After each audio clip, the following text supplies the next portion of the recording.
Hello everyone. I hope कि आप सब लोग अच्छे होंगे, घर पे सेफ होंगे। तो आज जैसे कि आप लोगों को मैंने अपने प्रीवियस क्लासेस में बताया था कि आज आप लोगों का थ्योरी वाला पार्ट है जो मैं एक्सप्लेन करूंगा आप लोगों को। जो भी क्वेश्चंस हैं इन सबकी आपको पीडीएफ फॉर्म में जो क्वेश्चंस है, नंबर ऑफ क्वेश्चंस आपको प्रोवाइड कर दी जाएंगे। अभी मैं आपको थोड़ा सा एक्सप्लेन कर देता हूँ। So for class 7 the first question is what is the importance of visual arts। आज की इस वीडियो में आप लोग मेरी एक एक बात को बहुत ध्यान से सुनिएगा, क्योंकि अगर आप ध्यान से सुनेंगे तो आपको जो भी यहाँ पे लिखा हुआ है ये पढ़ने की, याद करने की ज़रूरत नहीं पड़ेगी। बहुत इजीली सब कुछ आप अपने मन से बना के भी वहाँ लिख सकते हैं। बस जो उसका मीनिंग है वो एक्यूरेट और सही होना चाहिए। तो पहला क्वेश्चन है what is the importance of visual arts. बहुत सिंपल सी बात है यार कि विजुअल आर्ट्स की इंपॉर्टेंस क्या है। देखिए what is the visual arts. Visual arts basically जो हम जो टर्म यूज करते हैं ड्राइंग, तो drawing is not the correct word. अगर हम डिफाइन करें जो भी आप लोग यहाँ पे इस समय करते हैं, जैसे आप लोग इस सब्जेक्ट को बोलते हैं ड्राइंग, तो drawing is not the correct term. Drawing सही वर्ड नहीं है, बेसिकली सही वर्ड है विजुअल आर्ट्स। विजुअल आर्ट्स के अंदर काफ़ी चीज़ें आती हैं, जैसे आप लोग क्राफ्ट वर्क भी इसमें करते हैं और डिफरेंट काइंड्स ऑफ ड्राइंग्स आप बनाते हैं, कलरिंग करते हैं, पेंटिंग करते हैं। तो ये कंबाइंडली क्या कहलाता है, बेसिकली विजुअल आर्ट्स। तो इसकी इंपॉर्टेंस क्या है। तो इसकी इंपॉर्टेंस सिंपल सी बात है कि as we know visual arts is one of the basic mode of communication. It helps students to develop their creative side and imaginations. There are many career option opportunities in visual arts. तो बहुत ही simple सी बात है कि visual arts क्यों important है, क्योंकि ये basic mode है कम्युनिकेशन का। आपको मैं पहले भी शायद आपके क्लासेस में बता चुका हूँ कि विजुअल आर्ट्स जो है एक बेसिक मोड कम्युनिकेशन का होता है। कम्युनिकेशन जैसे हम बात करके किसी से कम्युनिकेट करते हैं, वैसे हम ड्राइंग के थ्रू भी और या हम कह सकते हैं विजुअल आर्ट्स के थ्रू कम्युनिकेट कर सकते हैं, अपनी बात दूसरों तक पहुंचा सकते हैं। तो ये तो इम्पोर्टेंस हो गया। इसका दूसरा इम्पोर्टेंस ये है कि जो स्टूडेंट्स होते हैं अगर वो विजुअल आर्ट्स को पढ़ते हैं तो उनकी क्रिएटिव साइड को ये और बढ़ाने में हेल्प करता है। बच्चों को और ज़्यादा क्रिएटिव करने में, चाहे बच्चा हो या बड़ा हो, उसको और क्रिएटिव करने में उसकी हेल्प करता है, उसकी इमेजिनेशन पावर को बढ़ाने में हेल्प करता है। Third point is there are many career opportunities in visual arts. तो ये तीन इंपॉर्टेंट पॉइंट्स आप लोगों को अच्छे से समझ में आ गए होंगे। पहला कि ये बेसिक मोड है कम्युनिकेशन का। दूसरा, स्टूडेंट्स की जो आप कह सकते हैं इमेजिनेशंस और क्रिएटिव साइड को ये बढ़ाने में हेल्प करता है। तीसरा है इसमें बहुत सारे करियर अपॉर्चुनिटीज हैं। तो ये चीज़ आपको क्लियर होंगी। दूसरा क्वेश्चन है what are the different types of principles of art. तो देखिए ये जो क्वेश्चन है इसको आपको बहुत ज़्यादा रटने की ज़रूरत नहीं है। बेसिक चीज़ें इसमें आप लोग थोड़ा सा समझ लीजिए। इनमें से आप अगर 5-6 भी लिख के आते हैं then also there is no problem.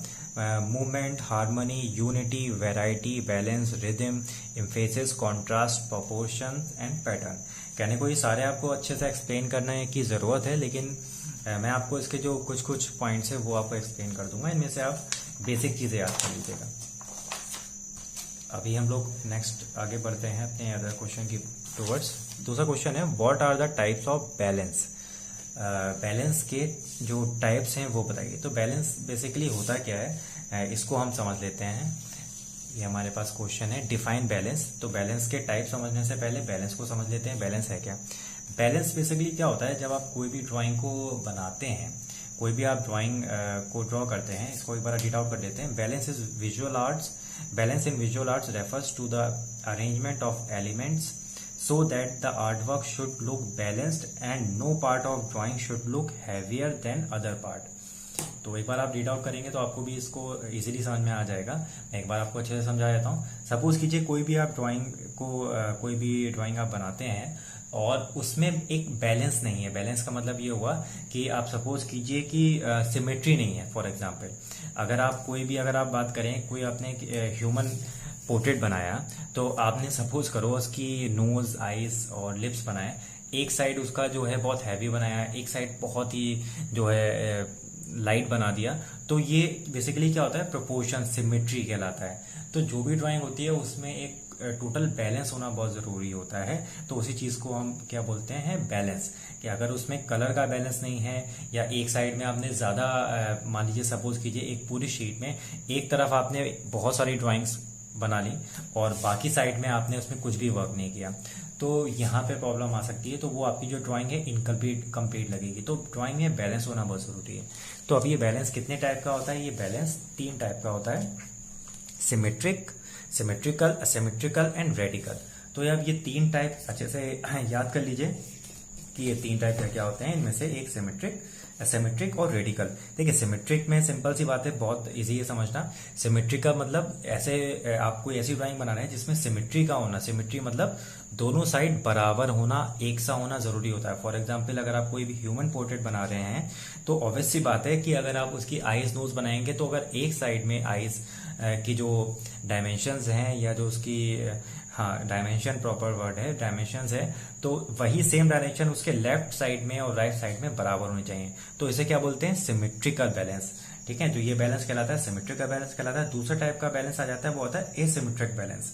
ठीक है, तो इसमें क्या होता है कि अगर एक साइड का सपोज कीजिए आप कोई लैंडस्केप बना रहे हैं, तो लैंडस्केप के एक साइड में क्या बने हुए हैं, माउंटेन्स, और दूसरे साइड में क्या बना हुए हैं, रिवर।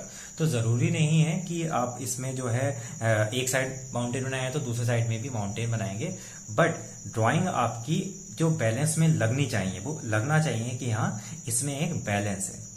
थर्ड पॉइंट आ जाता है रेडिकल। रेडिकल बैलेंस क्या होता है, इसमें क्या होता है कि जो आपकी लेंथ होती है ड्राइंग की, वो मिडिल से कैसी होनी चाहिए, बैलेंस्ड होनी चाहिए, इक्वल लेंथ होनी चाहिए। मतलब अगर आप कोई ड्राइंग बना रहे हैं तो जैसे आपने देखा होगा मंडला आर्ट, अगर आप लोग को इस थोड़ा सा मैं बताता हूँ, मंडला आर्ट आप लोग सर्च कीजिएगा गूगल पे और उसमें आप देखिएगा किस तरह से ड्राइंग्स होती हैं। वो जो बैलेंस होता है वो बेसिकली रेडिकल बैलेंस कहलाता है।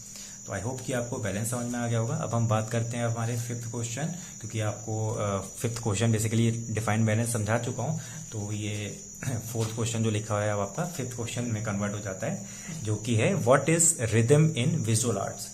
देखिए रिदम क्या होता है, बेसिकली बेटा आप कोई भी गाना सुनते हैं, अगर वो सॉन्ग किसी एक पर्टिकुलर अच्छे रिदम में ना हो और बहुत ही कुछ भी कोई साउंड तेज आ गया, हल्का आ गया, तो आपको सुनने में अच्छा नहीं लगेगा। आपने देखा होगा आपके दोस्त लोग जो गाना गाते हैं, किसी की बहुत अच्छी आवाज होती है, कोई बहुत ही गंदा गाता है, तो आप लोग इरिटेटेड फील करते हैं। तो ये सेम चीज आपके विजुअल आर्ट्स में भी वर्क करती है। तो विजुअल आर्ट्स में रिदम का मतलब होता है आप इसमें जो भी चीज बना रहे हैं, फॉर एग्जाम्पल आप इसमें कोई ड्राइंग बना रहे हैं तो उसका जो रिपीटिशन होता है, मतलब सपोज कीजिए अगर आपने फॉर एग्जाम्पल क्रॉस हैचिंग कर रहे हैं, तो क्रॉस हैचिंग क्या कहलाएगा, रेपिटेशन हो रहा है। क्रॉस हैचिंग में कितनी बार रिपीट करते हैं, कोई लाइन अगर आप ड्रॉ कर रहे हैं तो काफी बार आप लाइंस ड्रॉ करते हैं, तभी तो कोई ड्राइंग कंप्लीट हो पाती है। या अगर आपको कोई शेप ज्योमेट्रिकल ड्राइंग बना रहे हैं तो काफी ज्यादा आप शेप्स बनाते हैं, तब जाके वो ड्राइंग कंप्लीट हो पाती है। या कलरफुल ड्राइंग बनाते हैं तो सिर्फ एक सिंगल कलर से ड्राइंग नहीं बन जाती है, आपको डिफरेंट कलर्स का यूज करना पड़ता है। तो रिदम क्या होता है, रिदम